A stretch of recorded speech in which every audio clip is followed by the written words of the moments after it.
Hi, I'm Peter J. Ray. Welcome to Adventures in History. Today's topic is the 1981 Cleveland Indians MLB baseball season.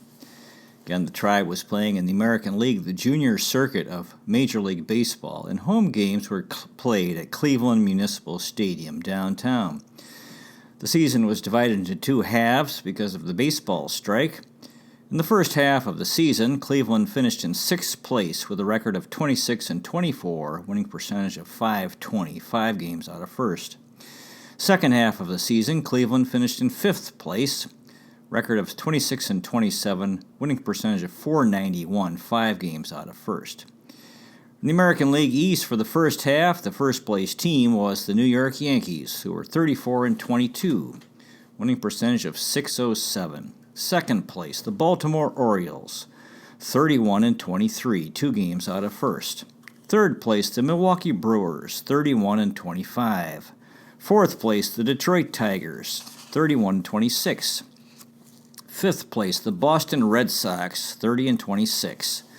Sixth place, the Cleveland Indians, 26-24. And in seventh and last place, the Toronto Blue Jays, who were 16-42, winning percentage of .276, 19 games out of first. In the American League East in the second half, the Milwaukee Brewers finished in first place with a record of 31-22, winning percentage of .585. Second place, the Boston Red Sox, who were 29-23, a game and a half out of first. Third place, the Detroit Tigers, 29-23. Fourth place, the Baltimore Orioles, 28-23. Fifth place, the Cleveland Indians, 26-27. Sixth place, the New York Yankees, 25-26.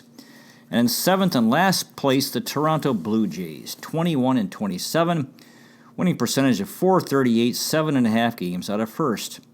In the American League West, in the first half of the season, the Oakland A's finished at 37-23, winning percentage of .617. Second place, the Texas Rangers, 33-22, a game and a half out of first. Third place, the Chicago White Sox, 31-22.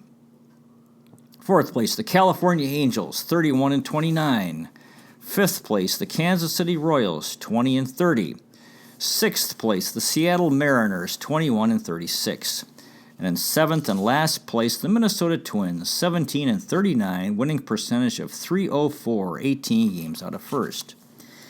In the American League West in the second half, the Kansas City Royals finished in first with a record of 30-23, winning percentage of .566. Second place, the Oakland A's, 27-22, a game out of first. Third place, the Texas Rangers, 24-26. Fourth place, the Minnesota Twins, 24-29. Fifth place, the Seattle Mariners, 23-29. Sixth place, the Chicago White Sox, 23-30. And in seventh and last place, the California Angels, 20-30, winning percentage of .400, 8.5 games out of first. Tribe attendance in 1981 was 661,395 for an average of 12,843 fans per game. Because of the players' strike lasted from June 12th to July 31st, 54 Cleveland Indians games were canceled because of the strike. When the strike ended, the All-Star Game was played in Cleveland on August 9th at the stadium in front of 72,086 fans, and the National League won 5-4. I read a book, a fine book. The title is The Saga of Sudden Sam, The Rise, Fall, and Redemption of Sam McDowell by Sam McDowell and Martin Gitlin, 2022. McDowell was a Tribe pitcher from 1961 to 1971. I read another fine book, Split Season, 1981, Fernando Mania, The Bronx Zoo, and the Strike That Saved Baseball by Jeff Katz, 2015. On August 10th, Pete Rose broke Stan Musial's National League hit record with 3,631 hits. In Philadelphia, Musial was at the game, came out on the field to congratulate Pete Rose. Nolan Ryan of the Astros threw his fifth no-hitter, breaking Sandy Koufax's record of 4. Cincinnati Reds in 1981 had the best MLB record but did not make the playoffs because in the split-season format, in neither half of the season did they finish in first. I read another fine book, They Bled Blue, the 1981 Los Angeles Dodgers. Fernando Mania Strikes Season Mayhem and the Weirdest Championship Baseball I'd Ever Seen by Jason Turbo, 2019. LA Dodger infield, Ron Say at third, Bill Russell at short, Davey Lopes at second, Steve Garvey at first, were together for 9 seasons, the longest that the 4 infielders were together on a team in MLB history, but this was their last year together. Fernando Valenzuela of the LA Dodgers was a rookie pitcher who was very successful and led to a large increase in Mexican-American games at Dodgers games or wherever he started all over the country. There would be mariachi bands in the parking lot in LA before his starts. I read another fine book, Daybreak at Chavez Ravine, Fernando Mania and the Remaking of the Los Angeles Dodgers by Eric Sherman, 2023. Eric Sherman wrote, quote, Fernando Valenzuela's appeal was universal. He wasn't just a baseball player, he was a healer in a time when, much like today, many Americans viewed Mexicans as second-class citizens. In 1981, when Fernando Valenzuela pitched, every game was a Mexican fiesta. Half of the fans at Dodgers home games were Mexican, up from the normal 10%. He was the first rookie pitcher to win the Cy Young Award. Valenzuela inspired Mexican Americans that it was possible for them to achieve in life as well. 1,800 Mexican American families have been forced to move out of the Chavez Ravine area in Los Angeles in the 1950s to make way for Dodger Stadium. This led to hard feelings between Mexican Americans and the Dodgers. And Valenzuela's success led to healing that broken relationship between the Dodgers and Mexican Americans. Dodger Stadium was built in Chavez Ravine. Valenzuela started the season 5-0 with an ERA of 0.20. Later, he was 7-0 with an ERA of 0.29. On June 8th, Valenzuela visited the White House and met U.S. President Ronald Reagan and Mexican President Jose Lopez Portillo. Now, for the Indians, Steve O'Neill was back as the Indians' owner. He was the tribe owner from 1978 to 1983. Steve O'Neill. Gabe Paul was back as the team president. He was tribe GM from 1961 to 1971 and head of the tribe ownership group from 1962 to 1966. He was the tribe president from 1978 to 1984. I'm reading another fine book, Gabe Paul, The Long Road to the Bronx by William A. Cook, 2022. Regarding Gabe Paul's time in Cleveland, William A. Cook wrote, quote, Through it all, Gabe Paul kept his chin up. He never relented from being an eternal optimist, although at times Cleveland Indians fans considered Gabe Paul, quote, public enemy number one. It was he who had fought gallantly to keep the team in Cleveland.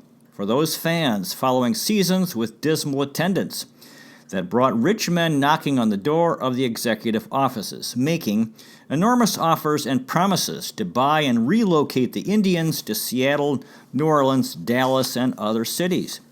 Maybe Gabe Paul never brought any glory to Cleveland, but the Indians survived and thrive in that city today through his efforts and persistence. A lesser determined man would have thrown in the towel a long time before. As his contract with the New York Yankees expired on New Year's Eve, December 31st, 1977, Gabe Paul was filled with optimism about his return to Cleveland. He told everyone that Cleveland was a sleeping giant, a great baseball city that was crying for something to happen. Gabe Paul. Phil Segui was back as GM. He was tribe GM from 1973 to 1984. But during Gabe Paul's time in Cleveland, Segui was in a subordinate position. Phil Segui. His son Mike Segui was the traveling secretary, and Mike Segui won the Frank Gibbons Steve Olin Good Guy Award. Mike Segui. Herb Scar was back as the tribe radio broadcaster on 3WE Radio. Scar was a tribe player from 1955 to 1959, and a tribe TV and radio broadcaster from 1964 to 1997. And he's buried in Lakewood Park Cemetery in Rocky River, Ohio. Herb Scar. Nev Chandler was his partner on 3WE Radio. Chandler was a Tribe radio broadcaster from 1980 to 1984, and Cleveland Browns radio broadcaster from 1985 to 1993, and he's also buried in Lakewood Park Cemetery in Rocky River, Ohio. Nev Chandler. Bruce Drennan was the Tribe TV broadcaster on WUAB TV. Drennan was a Tribe TV broadcaster from 1980 to 1982. Bruce Drennan. Joe Tate was his partner on WUAB TV. Tate was a Tribe radio and TV broadcaster from 1973 to 1987, and Cleveland Cavaliers radio broadcaster from 1970 to 2011. Joe Tate. Dave Garcia was back as manager. He was Tribe manager from 1979 to 1982. Dave Garcia. Dave Duncan was the pitching coach. Duncan was a Tribe player from 1973 to 1974, Tribe coach from 1978 to 1981. He continued as an MLB coach until 2011 with the St. Louis Cardinals, and he's currently a pitching coach for the Chicago White Sox. Pitching consultant for the Chicago White Sox. Dave Duncan. Tommy McCraw was the hitting first base coach. McCraw was a Tribe player from 1974 to 1975. In 75, he was a Tribe coach as well, and he coached from 79 to 82 with the Tribe. Tommy McCraw. Joe Nosek was a third base coach. Nosek was a Tribe coach from 1977 to 1981. His MLB coaching career lasted until 2003 with the Chicago White Sox. Joe Nosek. Dennis Summers was the bullpen coach. Summers was a Tribe coach from 1980 to 1985. Dennis Summers. Now the lineup, Ron Hassey was the catcher. Hassey batted .232 with 44 hits. He scored 8 runs, 4 doubles, a home run, 25 RBIs in 61 games. And Hassey was a Tribe player from 1978 to 1984. Ron Hassey. Mike Hargrove was at first base. Hargrove batted .317 with 102 hits. 43 runs scored, 21 doubles, 2 home runs, 49 RBIs, 60 walks in 94 games. And Hargrove was a Tribe player from 1979 to 1985, a Tribe coach from 1990 to 1991, Tribe manager from 1991 to 1999. He got the Tribe to the World Series in 1995 and in 97. He was the 1981 Tribe Man of the Year, and he also won the Gordon Cobbledick Golden Tomahawk Award. Mike Hargrove. Dwayne Kuiper was at second base. Kuiper batted .257 with 53 hits, 15 runs, 6 doubles, 14 RBIs, 8 walks in 72 games. And Kuiper was a Tribe player from 1974 to 1981. He was traded by the Tribe to the San Francisco Giants on November 14th, 1981 for pitcher Ed Whitson. He continued as an MLB player for San Francisco until 1985. And from 1986 to the present, he has been the San Francisco Giants radio broadcaster. Captain Dwayne Kuiper, the man who famously had one career home run. Tom Verizor was at shortstop. Verizor batted .244 with 54 hits. He scored 13 runs, 4 doubles, 14 RBIs, 10 walks in 75 games. And Verizor was a Tribe player from 1978 to 1981. He was traded by the Tribe on January 8, 1982 to the Mets for Ray Searage. He continued as an MLB player until 1984 with the Chicago Cubs. He died in 2014 at age 61 after a stroke. God bless Tom Verizor. Toby Harrah was at third base. Harrah batted .291 with 105 hits. He scored 64 runs, 12 doubles, 4 triples, 5 home runs, 44 RBIs, 12 stolen bases in 103 games. Harrah was a Tribe player from 1979 to 1983. Toby Harrah. Miguel Delaney was in left field. Delaney batted .290 with 78 hits. He scored 33 runs, 5 doubles, 5 triples, 19 RBIs, 29 stolen bases in 72 games, and Delaney was with Cleveland from 1980 to 1983. Miguel Delaney. Rick Manning was in center field. Manning batted .244 with 88 hits. He scored 47 runs, 15 doubles, 3 triples, 4 home runs, 33 RBIs, 25 stolen bases, 40 walks in 103 games. And Manning was with Cleveland from 1975 to 1983. He's been the Tribe and Guardians TV broadcaster from 1990 to the present. Rick Manning. George or Jorge Orta played right field. Orta batted .272 with 92 hits, 50 runs, scored 14 doubles, 3 triples, 5 home runs, 34 RBIs in 88 games. Orta was a Tribe player from 1980 to 1981. On December 9th, 1981, he was traded with Larry White and Jack Fimple to the LA Dodgers for Rick Sutcliffe and Jack Perconte. His MLB playing career lasted until 1987 with the Kansas City Royals. George or Jorge Orta. Andre Thornton was the DH. Thornton batted .239 with 54 hits, 22 runs scored, 12 doubles, 6 home runs, 30 RBIs in 69 games. And Thornton was a Tribe player from 1977 to 1987. Andre Thornton. Now the bench players or reserve players included Alan Bannister, who was a utility player, infield, outfield. Bannister batted .263 with 61 hits, 36 runs scored, 11 doubles, a triple, a home run, 17 RBIs, 16 stolen bases in 68 games. And Bannister was a Tribe player from 1980 to 1983. Alan Bannister. Bo Diaz was a catcher. Diaz batted .313 with 57 hits, 25 runs, 19 doubles, 7 home runs, 38 RBIs in 63 games. Diaz was a Tribe player from 1978 to 1981. On November 20th, 1981, he was traded by the Tribe to the Phillies for Larry Sorensen and Silvio Martinez. His MLB playing career lasted until 1989 with the Cincinnati Reds. He died in 1990 at age 37 at his home in Caracas, Venezuela, when his satellite dish on the roof of his home fell on him and killed him. Tragic. He played on the 1981 American League All-Star team. God bless Bo Diaz. Super Joe Charbonneau played some left field. He had a tough year after his magical rookie year.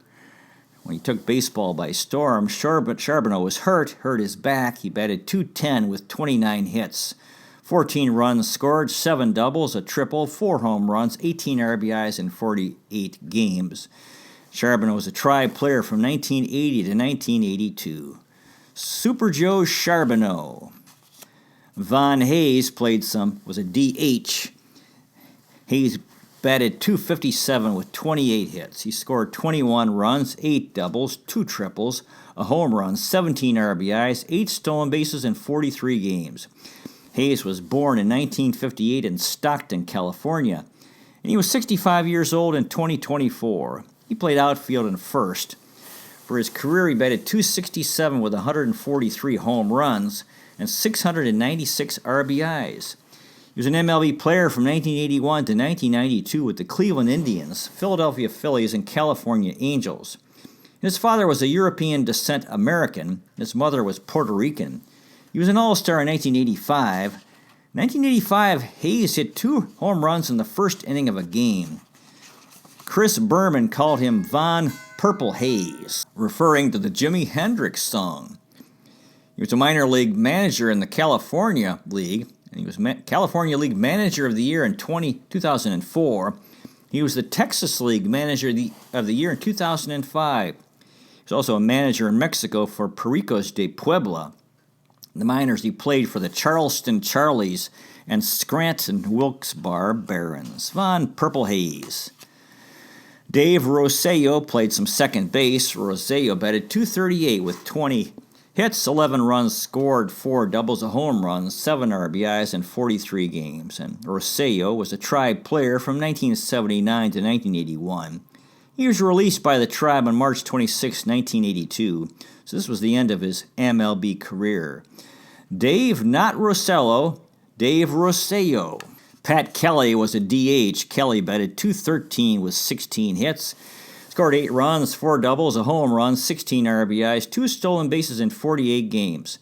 Kelly was born in Philadelphia, Pennsylvania in 1944 and died in Chambersburg, Pennsylvania in 2005 at age 61. He was an outfielder.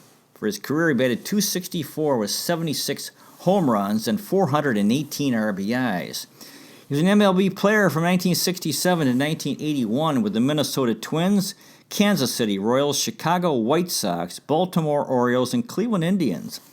He was an All-Star in '73 with the White Sox. His brother Leroy Kelly was an NFL running back for the Cleveland Browns from 1964 to 1973 and is in the Pro Football Hall of Fame. Pat Kelly in '79 won an American League title with Baltimore. He was a born-again Christian and very active in Christian ministry. He was an ordained minister. He died of a heart attack. He had 250 career stolen bases. Kelly said to his manager in Baltimore, Earl Weaver, quote, "Why don't you walk with the Lord?" And Weaver said, quote, "I'd rather you walk with the bases loaded." Kelly was a born-again Christian who said, quote, "I thought I was happy before, but actually I didn't know what true happiness meant."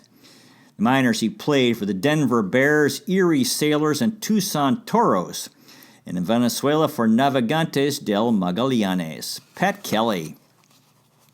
Jerry Dybzinski played some shortstop. Dybzinski batted .298 with 17 hits, 10 runs, 6 RBIs, 7 stolen bases in 48 games. And Dybzinski was a Tribe player from 1980 to 1982. Jerry Dybzinski, the kid from Collinwood in Cleveland. Mike Fischlin played some shortstop. Fischlin batted .233 with 10 hits. He scored 3 runs, a double, 5 RBIs, and 3 stolen bases in 22 games. Fischlin was a middle infielder, shortstop, second base. For his career, he batted .220 with 3 home runs and 68 RBIs. He was an MLB player from 1977 to 1987 with the Houston Astros, Cleveland Indians, New York Yankees, and Atlanta Braves. He was born in 1955 in Sacramento, California, and he was 68 years old in 2024. In 1980, with the Houston Astros, he won a National League West title. He was one of super agent Scott Boras's first clients, and he currently works as Boras's vice president for player development. The minors, Fischlin played for the Charleston Charlies and Tucson Toros. In Venezuela, he played for Cardenales de Lara, Leones de Caracas. He was a manager in the minors for the Myrtle Beach Blue Jays. He was traded by the Astros to the Tribe on April 1st, 1981 for cash and Jim Lentine. Mike Fischlin. Larry Littleton was an outfielder.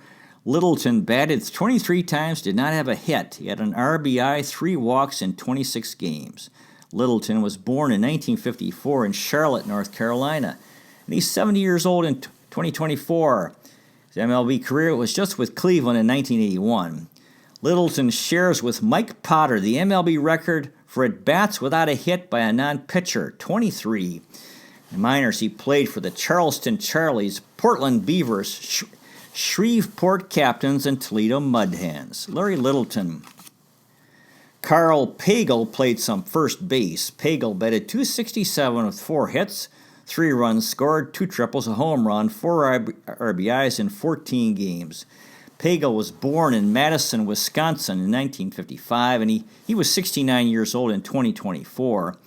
He was an MLB player from 1978 to 1983 with the Chicago Cubs and Cleveland Indians. First baseman, outfielder. He was the 1977 Texas League MVP, 1979 American Association MVP, and 1979 Minor League Player of the Year. For his MLB career, he batted .232 with 1 home run and 7 RBIs. In the minors, he hit .294 with 163 home runs and 587 RBIs over 9 seasons. He lives in Phoenix, Arizona. He worked as a UPS driver. His brother Mike Pagel was an NFL quarterback from 1982 to 1994, including from 1986 to 1990 with the Cleveland Browns. So the Cleveland Indians had 2 players whose brothers played for the Cleveland Browns. Pat Kelly, whose brother Leroy Kelly played for the Browns, and Carl Pagel, whose brother Mike Pagel played for the Browns. Interesting. Carl Pagel played college baseball for the Texas Longhorns. In the minors, he played for the Glendale Vaqueros, Pompano Beach Cubs, and Wichita Arrows. On June 30th, 1980, he was traded by the Cubs to the Tribe for Cliff Johnson. Carl Pagel. Ron Pruitt was a utility player. He batted 9 times, did not have a walk. Did not have a hit. He had a walk in 5 games. He was released by the Tribe on January 19th, 1982. His MLB career continued until 1983 with the San Francisco Giants. Ron Pruitt. Now, on the pitching staff, Bert Blyleven was the ace pitcher. Blyleven was 11-7 with an ERA of 2.88, 20 games, all starts, 9 complete games, a shutout, 159 and a third innings pitched, and 107 strikeouts. Blyleven was born in 1951 in Zeist, Netherlands, and he was 73 years old in 2024. For his career, he won 287 games, lost 250, ERA of 3.31, 3,701 strikeouts. He was an MLB pitcher from 1970 to 1992 with the Minnesota Twins, Texas Rangers, Pittsburgh Pirates, Cleveland Indians, and California Angels. 2-time American League All-Star in 1973 and 1985. He won 2 World Series championships in 1979 with the Pirates and in 87 with the Twins. American League strikeout leader in 1985. He threw a no-hitter in 77. The Minnesota Twins retired his number 28. He's in the Minnesota Twins Hall of Fame, and he was inducted into the Baseball Hall of Fame in 2011. He was the pitching coach for the Dutch national baseball team. From 1996 to 2020, he was the Minnesota Twins TV broadcaster. In the minors, he played for the Evansville Triplets. On December 9th, 1980, he was traded to the Tribe by the Pirates with Manny Sanguillen for Gary Alexander, Victor Cruz, Rafael Vasquez, and Bob Auchinko. Though Manny Sanguillen decided to retire, never played for Cleveland. That was too bad. Bert Blyleven. Len Barker was 8-7 with an ERA of 3.91. 22 games, all starts, 9 complete games, 3 shutouts, 154 and a third innings pitched, and 127 strikeouts. Barker was a Tribe player from 1979 to 1983. He threw a perfect game at the stadium on May 15th, 1981 against the Toronto Blue Jays, winning the game 3-0. The last out was a fly ball to center, caught by Rick Manning, who leaped into the air. Attendance, 7,290 fans on a cool night. Lenny Barker, also pitched on the 1981 American League All-Star team. Large Lenny Barker. John Denny was 10-6 with an ERA of 3.15. 19 games, all starts, 6 complete games, 3 shutouts, 145 and 2/3 innings pitched, and 94 strikeouts. Denny was a Tribe player from 1980 to 1982. John Denny. Rick Waits was 8-10 with an ERA of 4.92. 22 games, 21 starts, 5 complete games, a shutout, 126 and a third innings pitched, and 51 strikeouts. Waits was a Tribe player from 1975 to 1983. In 1978, he beat the Yankees on the last day of the season, forcing the playoff between the Yankees and the Red Sox. The headline was "Waits keeps them waiting," although the Yankees won that game on a Bucky Dent home run late at Fenway Park. Rick Waits. Wayne Garland was 3-7 with an ERA of 5.79. 12 games, all starts, 2 complete games, a shutout, 56 and a third innings pitched, 15 strikeouts. Garland was a Tribe player from 1977 to 1981. This was an end of his MLB career. He was released by the Tribe on January 29th, 1982. He'd been a big free agent, signed for a large amount of money as a free agent. Didn't pan out. He pitched when he shouldn't have, hurt his arm to try to justify, because he felt a lot of pressure to pitch, making all that money. And that really hurt his career. He hurt his arm and never really recovered. Wayne Garland. Dan Spillner was the closer. Spillner was 4-4 with an ERA of 3.14. 32 games, 5 starts, a complete game, 7 saves, 97 and a third innings pitched, and 59 strikeouts. Spillner was a Tribe player from 1978 to 1984. Dan Spillner. Sid Manji was also in the bullpen. Manji was 3-5 with an ERA of 4.34, 31 games, 4 saves, 58 innings pitched, and 41 strikeouts. Manji was a Tribe player from 1977 to 1981. He was granted free agency on November 13th, 1981, and so this was the end of his time in Cleveland. His MLB career continued until 1984 with the Detroit Tigers. Sid Manji. Mike Stanton was 3-3 with an ERA of 4.36, 24 games, 2 saves, 43 and a third innings pitched, and 34 strikeouts. Stanton was a Tribe player from 1980 to 1981. On December 7th, 1981, he was sold by the Tribe to the St. Louis Cardinals. His MLB pitching career lasted until 1985 with the Chicago White Sox. Mike Stanton. Bob Lacey had no decisions and an ERA of 7.59, 14 games, 21 and a third innings pitched, and 11 strikeouts. Lacey was a Tribe player just in 1981. He was born in 1953 in Fredericksburg, Virginia, and he was 70 years old in 2024. For his career, he was 20-29 with an ERA of 3.61, 251 strikeouts. He was an MLB pitcher from 1977 to 1984 with the Oakland A's, Cleveland Indians, Texas Rangers, and California Angels, and San Francisco Giants. He led the American League in pitching appearances in 1978. In the minors, he pitched for the Charleston Charlies, Tucson Toros, and Burlington Bees. In Venezuela for Leones de Caracas. In Mexico for Saraperos de Saltillo. In 1980, he was the Oakland A's closer. On April 1st, 1981, he was traded by the Padres to the Tribe for Juan Bonilla. September 8th, 1981, he was sold by the Tribe to the Texas Rangers. Bob Lacey.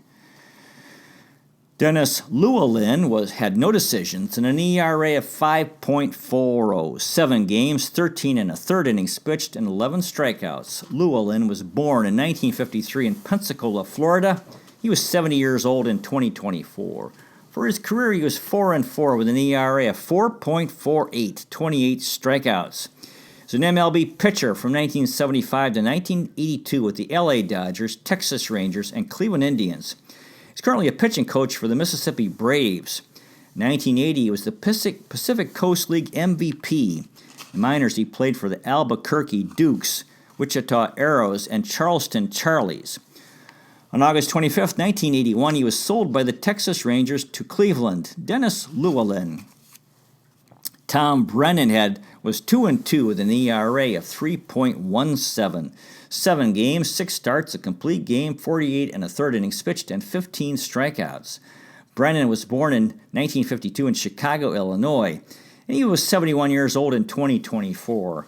For his career, he was 9-10 with an ERA of 4.40, 102 strikeouts. He was an MLB player from 1981 to 1985 with the Cleveland Indians, Chicago White Sox, and LA Dodgers. They called him the Gray Flamingo. In 1974, he won the College Baseball World Series title for Lewis University in Romeoville, Illinois.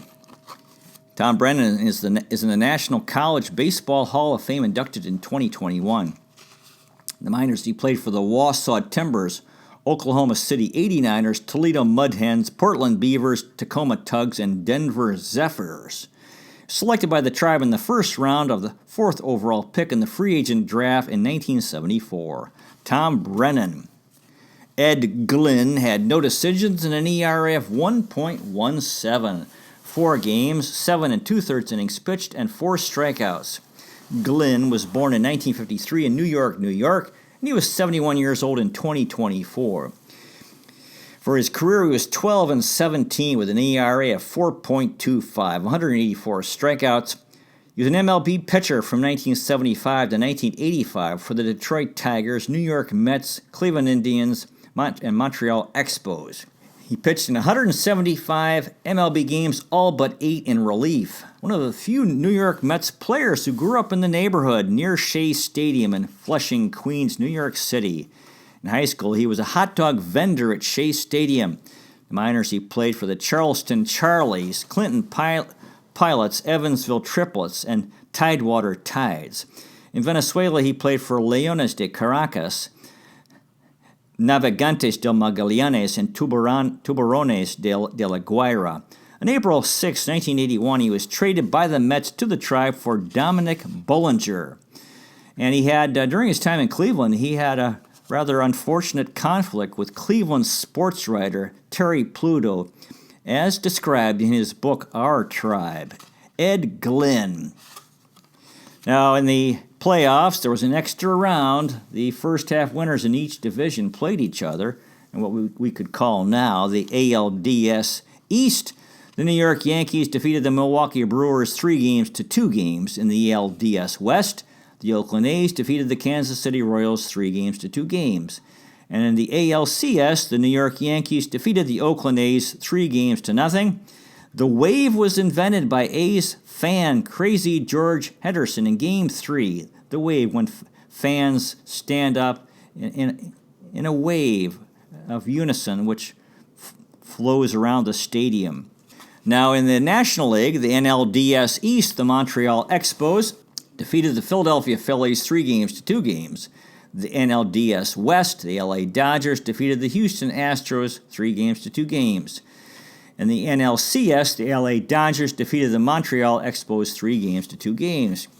In the World Series, the LA Dodgers, National League champions, defeated the New York Yankees, American League champions, 4-2 games. And the MVP was split by Ron Cey, Pedro Guerrero, and Steve Yeager. Hall of Famers included Tommy Lasorda for the Dodgers. For the Yankees, manager Bob Lemon and players Goose Gossage, Reggie Jackson, and Dave Winfield. In the World Series, Game 1, the first pitch was thrown out by Hall of Famer Joe DiMaggio. Game 2, the first pitch was thrown out by actor Jimmy Cagney. George Frazier of the Yankees lost 3 games in the World Series.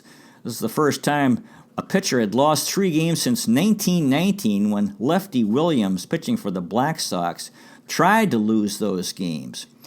Frazier wasn't trying to lose. After the World Series, the Dodgers returned to L.A. Jeff Katz wrote, quote, 10,000 fans waited at LAX for the Dodgers to land. For 5 hours, they cheered, danced, and sang in delirious joy for their comeback kids. The players waited through the crowd to the limousines waiting to take them home. Tommy Lasorda, for the first time in his life, was speechless, hoarse, from cheering the night before. Mayor Tom Bradley announced that the following day would be a special day of celebration for the new champions, and 75,000 to 80,000 would show, the freeways emptying, office workers spilling out into the streets. On the eve of Halloween, in the near 80-degree warmth of the sun, Dodgers fans and costume revelers, clowns, doctors, buccaneers, and chorus girls screamed for Fernando Valenzuela, Ron Cey, Steve Garvey, and the rest as they rode by. The split season was over, unloved by some, unforgettable to all. Now, the 1981 World Series was the last game that the LA Dodger infield was together. Cey, Russell, Lopes, and Garvey. World Series MVP was split by Steve Yeager, Pedro Guerrero, and Ron Cey, the first time the award had ever been split. After winning the World Series, Tommy Lasorda said, quote, I just want to put my head down on the pillow for once, knowing that we're the world champions. On the flight from New York to L.A., the Dodger players, most of them were asleep 1 hour into the flight because of exhaustion. Dodgers trainer Paul Padilla regarding Dodger manager Tommy Lasorda, quote, Tommy is so Dodger blue, so baseball. Nobody was more joyful and jubilant than him. When he'd scream and throw his arms into the air and jump up and down, the little roly-poly that he was, it was just so much fun to watch. 2002 World Series, both managers had been players for Tommy Lasorda. Mike Scioscia of the Angels, who defeated Dusty Baker and the Giants. Now the awards after the season, the major awards, the MVPs in the American League, Raleigh Fingers of the Brewers, National League, Mike Schmidt of the Phillies, Cy Young Award, In the American League, Raleigh Fingers won that as well. In the National League, Fernando Valenzuela. So that's the story of the 1981 Cleveland Indians and the 1981 MLB season. Thanks so much for watching. I really appreciate it. God bless you. Take care, and I'll see you next time.